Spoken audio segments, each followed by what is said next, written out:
A Pew Research Global Attitudes Project survey released in mid-2013 showed that Americans' approval of China had plunged 14 percentage points to 37% in 2 years. Meanwhile, negative attitudes toward the U.S. among the Chinese had climbed to 53%, a 7-point increase. Politicians in both countries played to these negative feelings. China bashing became a popular American campaign tool. Chinese nationalists urged Beijing to challenge the U.S.-dominated regional order in Asia. The urge to cooperate turned into calls on both sides to confront. Doing so, however, would be self-defeating for both sides. Americans have gained much from our country's relationship with China and stand to benefit even more if we can find new ways to work constructively with the Chinese and they with us. The country's new leaders have restarted the process of market reform. They have outlined steps to promote their private sector, open more of the economy to foreign investment, and liberalize capital markets with the aim of moving toward a market-based currency and, eventually, an open capital account. These moves will benefit China, and they will open opportunities for American farmers, workers, and businesses. What are the complaints Americans have about China? Some, like charges of rampant IP theft, are legitimate, and we should be firm and determined in pursuing remedies. Other issues, like job losses and the amount of our debt China owns, are complicated, often distorted, and based in part on bad math and misunderstanding of basic economics. Americans have suffered terrible job losses in recent years. It's a problem that concerns me greatly, but the bulk of these losses come not from outsourcing to China so much as from disruptive technological advances in automation, computing, and robotics that are making many jobs obsolete, hollowing out our middle class, and leading to increased income disparities. Regardless of how quickly the economy rebounds, we will have to deal with this troubling trend as a country. The workplace of tomorrow, from factory floor to office cubicle, will look very different from today's. This same technological transformation is affecting all countries, including China. As of October 2014, the Chinese held almost $1.3 trillion, or about 10% of our publicly held debt. This worries some people, but their fears are misplaced. We should be worried about the sheer size of our debt, not who our creditors are.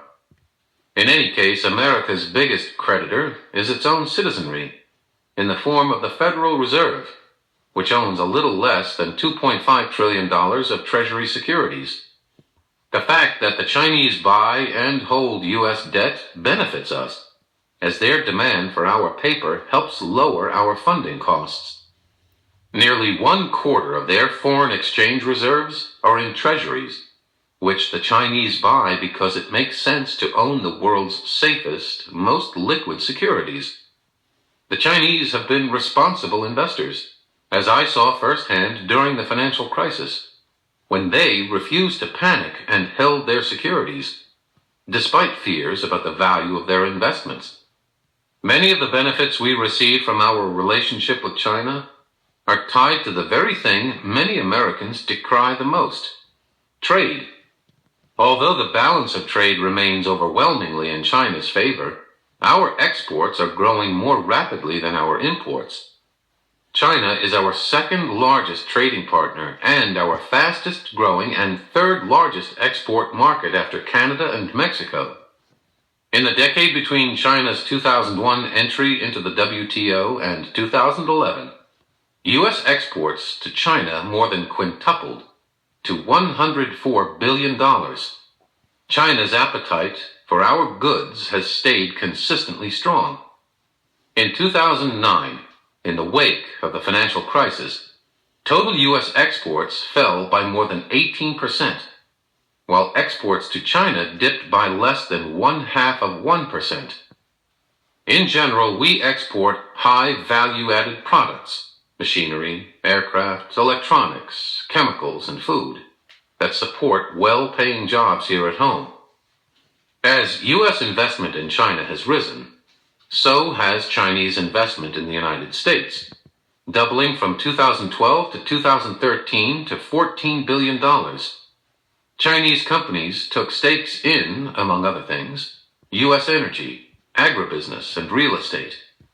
The amount is small compared with that of countries like Australia, Japan, and Canada, and piddling compared with what Chinese firms are capable of and would like to do. Cross-border investment between our two countries has the potential to be an even more powerful and unifying force than trade. Americans abhor ownership of U.S. companies by any government, including our own. So there will always be some resistance to a Chinese state-owned firm acquiring a healthy American company. But investments that save or create jobs are more politically acceptable. That's particularly true if they are made by a private sector company or in the acquisition of a failing U.S. company or through a greenfield or startup operation. Wanjiang Group Corporation, China's largest auto parts maker, is one Chinese company that has made welcome inroads in the U.S.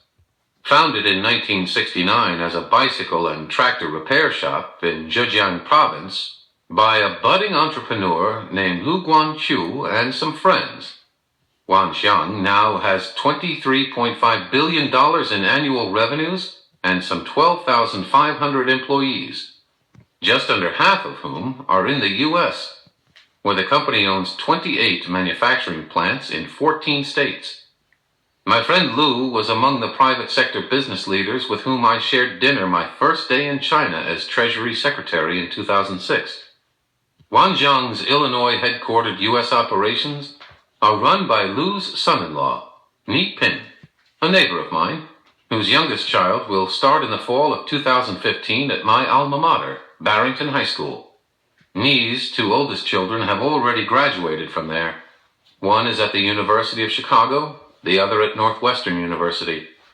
America is our new home, Ni told me, and we're going to build an important business here. In the early 1990s, Ni dropped out of the University of Kentucky's PhD program in economics at the behest of his father-in-law and used his teaching assistant's stipend to get Wanjiang started in the U.S. after the company had been unable to secure Chinese government approval to transfer funds here. Wanjiang acquired small U.S. auto parts suppliers and increased investments in clean energy technologies, flying under the radar until 2013, when it bought most of the assets of bankrupt battery maker A123 Systems. Some U.S. lawmakers opposed the deal, fearing the company's advanced lithium-ion battery technology might be put to military use, and decrying the fact that a Chinese firm was the recipient of U.S. government subsidies. But Wanjiang won official government approval. Wanjiang made more headlines in 2014 when it dipped into bankruptcy waters again to buy Fisker Automotive, makers of the first premium hybrid electric car.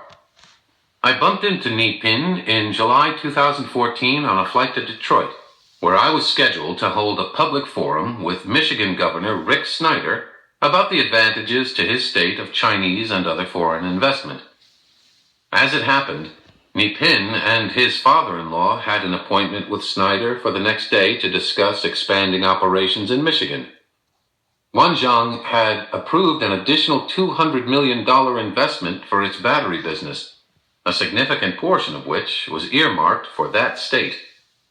The appeal of cross-border investment to U.S. governors is clear: jobs and growth.